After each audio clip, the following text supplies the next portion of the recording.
हिंदुस्तान में रोहिंग्या की साजिश कथा। क्या हिंदुस्तान में रोहिंग्या का संगठित प्रयोग चल रहा है?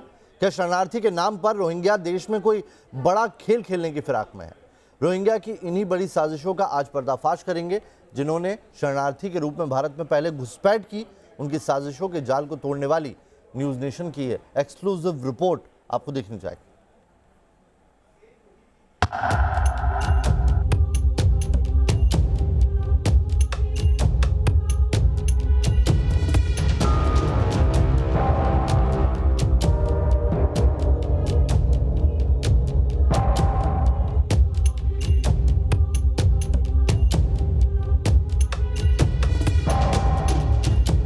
जिन्हें दुनिया रोहिंग्या मुसलमान कहती है, वो हिंदुस्तान में चुनाव लड़ सकते हैं। जो दुनिया भर के देशों में शरणार्थी का जीवन जी रहे हैं, वो हिंदुस्तान में आईएएस और आईपीएस की परीक्षा दे सकते हैं। जो भारत में कानूनी तौर पर घुसपैठिए हैं, वो संसद में पहुंचकर आपके लिए कानून तय कर सकते हैं। ऐसी बातें सुनकर आपको हैरानी हो सकती है, हमें भी हुई, लेकिन जब हमने आंखों के सामने वो 5 सबूत देखे तो ये बातें मुमकिन सी लगने लगी। न्यूज नेशन को वो 5 सबूत हाथ लगे हैं जिनके आधार पर ऐसी बातें कही जा रही हैं। पहले उन 5 में से 4 सबूत देखिए, जिसे देखकर समझ आएगा कि कैसे रोहिंग्या घुसपैठियों को हिंदुस्तान में कानूनी तौर पर नागरिक बनाने की बड़ी साजिश हो रही है। सबूत नंबर 1, मोहम्मद अयूब, आधार कार्ड में डेट ऑफ बर्थ 1 जनवरी 1970। सबूत नंबर 2, मोहम्मद अयूब की पत्नी फातिमा खातून, आधार कार्ड में डेट ऑफ बर्थ 1 जनवरी 1980। सबूत नंबर 3, मोहम्मद अयूब और फातिमा के बेटे अताउल्ला, आधार कार्ड में डेट ऑफ बर्थ 1 जनवरी 1992। सबूत नंबर 4, मोहम्मद अयूब और फातिमा की बेटी मुबीना, आधार कार्ड में डेट ऑफ बर्थ 1 जनवरी 2006। ये चारों आधार कार्ड जम्मू में रहने वाले एक ही रोहिंग्या मुस्लिम परिवार का है। परिवार का मुखिया मोहम्मद अयूब 1999 में घुसपैठ कर भारत आया था। उसी परिवार के 4 आधार कार्ड हैं। एक बात कॉमन है और वो है डेट ऑफ बर्थ। साल अलग अलग, लेकिन तारीख एक जनवरी। अब इसे क्या कहें? 1 जनवरी को पूरे परिवार का जन्म, भले बारी बारी से। ये महज संयोग है या एक खतरनाक प्रयोग है? देश का कानून कहता है कि आधार कार्ड कोई विदेशी नहीं बनवा सकता, न ही किसी शरणार्थी को आधार कार्ड बनवाने का अधिकार है। बावजूद इसके जम्मू में कई रोहिंग्या मुस्लिम परिवारों के आधार कार्ड बन गए। आधार कार्ड इसलिए बन गए क्योंकि इनके पास राशन कार्ड है, और जब राशन कार्ड और आधार कार्ड हैं तो फिर कौन सा डॉक्यूमेंट नहीं बन सकता, ये बताने की जरूरत नहीं। वैसे उन सबूतों को लेकर जम्मू से लेकर दिल्ली तक हड़कंप है। दिल्ली में सुरक्षा एजेंसियों के होश उड़े हुए हैं। न्यूज नेशन ने भी इन सबूतों की ग्राउंड लेवल पर पड़ताल शुरू की। जम्मू में न्यूज नेशन के रिपोर्टर शहनवाज खान शहर के रियानी तालाब इलाके में पहुंचे, जहां पिछले काफी वक्त से कई रोहिंग्या मुसलमान परिवार रहते आ रहे हैं। जम्मू में पुलिस ने पिछले दिनों यहां पर रोहिंग्या रिफ्यूजीज के वेरिफिकेशन का प्रोसेस जो है वो यहां पर शुरू किया था। ऐसे कई रोहिंग्यास यहां पर जम्मू में पाए गए हैं जिन्होंने यहां पर फेक तरीके से यहां पर आधार कार्ड जो हैं वो यहां पर बनाए हैं, वोटर आईडी कार्ड जो हैं वो यहां पर बनाए हैं, और कुछ ऐसे रोहिंग्यास को भी यहां पर गिरफ्तार किया गया है जिन्होंने यहां पर पासपोर्ट तक जो है वो फर्जी एड्रेस पर यहां पर बना लिए थे। इसी इलाके के आधार पर ही उनके यहाँ पर जो आधार कार्ड हैं वो यहाँ पर फर्जी तरीके से यहाँ पर बनाए गए हैं। मामला सिर्फ इतने भर का नहीं है कि रोहिंग्याओं को भारतीय दिखाने के मकसद से आधार कार्ड, राशन कार्ड और पासपोर्ट जारी कर दिए गए, बल्कि ये मामला इससे भी संवेदनशील है क्योंकि इस बड़ी साजिश के टारगेट पर देश की आंतरिक सुरक्षा है।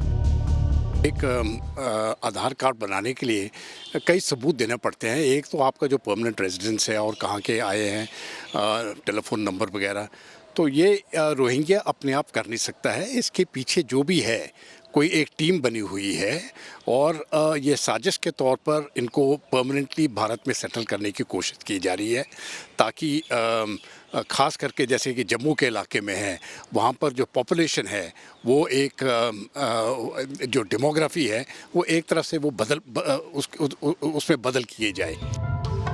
तो क्या जम्मू में रहने वाले रोहिंग्या को किसी खास मकसद से पहचान से संबंधित सरकारी डॉक्यूमेंट जारी किए गए? क्या इसका सीधा ताल्लुक जम्मू की डेमोग्राफी यानी जनसंख्या के गुणा भाग से है?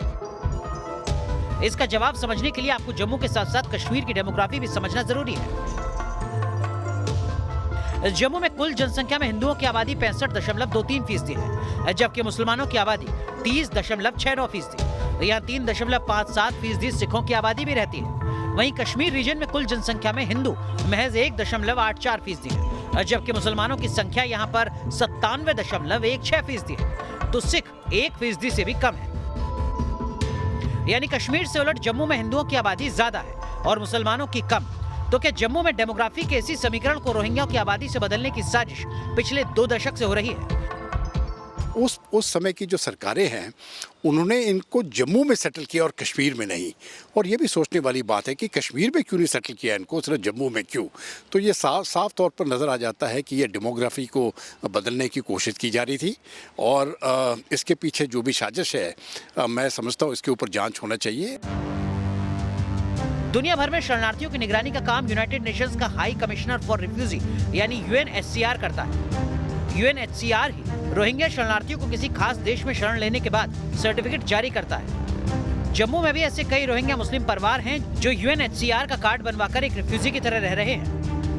सुरक्षा एजेंसियों के पास इस तरह की जानकारी जो थी वो यहाँ पर आ गई थी, जिसके बाद लगातार सुरक्षा एजेंसियां जो हैं उन्होंने यहाँ पर वेरिफिकेशन का प्रोसेस जो है वो यहाँ पर शुरू कर दिया था। ये सवाल भी यहाँ पर खड़ा हो रहा है कि जब इन रोहिंग्यास को यहाँ पर पता था कि ये यहाँ पर रिफ्यूजी हैं तो फिर क्यों इन लोगों ने अपने यहाँ पर ये सारे डॉक्यूमेंट्स जो हैं वो यहाँ पर बना लिए। इस तरह की भी खबरें हैं कि ये जो आधार कार्ड है इसका इस्तेमाल यहाँ पर फोन जो सिम्स हैं उनको निकालने के लिए यहाँ पर किया गया। इसके साथ ही साथ कई दूसरी चीजों में इन कार्ड्स का इस्तेमाल जो है वो यहाँ पर किया जा रहा था।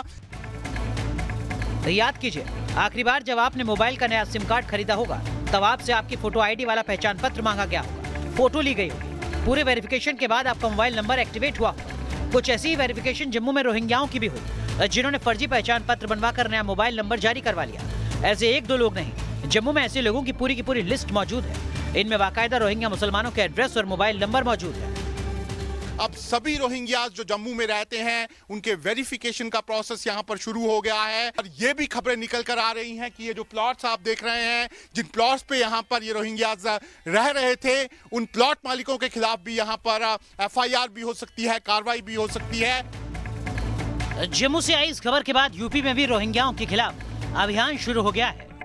ऐसे लोग जो कि हमारे देश के नागरिक नहीं हैं और यहाँ गलत दस्तावेजों के आधार पर सरकारी योजनाओं का लाभ उठा रहे हैं, उनकी पहचान की जा रही है और इस तरह के डॉक्यूमेंट्स वो कहाँ और कैसे बनाते हैं हम लोग उसको विस्तृत इसकी जानकारी कर रहे हैं। जम्मू कश्मीर जैसे संवेदनशील राज्य में रोहिंग्या घुसपैठियों को आधार कार्ड और राशन कार्ड जारी कर देना सुरक्षा की दृष्टि से एक गंभीर मामला है और इसे नज़रअंदाज नहीं किया जा सकता। जम्मू कश्मीर प्रशासन को इस साजिश में शामिल लोगों की पहचान कर उनके खिलाफ कार्रवाई सुनिश्चित करने के लिए बोल दिया गया है और आने वाले कुछ दिनों में ये कार्रवाई शुरू भी हो जाएगी। वीडियो जर्नलिस्ट जैनेंद्र के साथ रुमान उल्लाह खान, न्यूज़ नेशन, दिल्ली।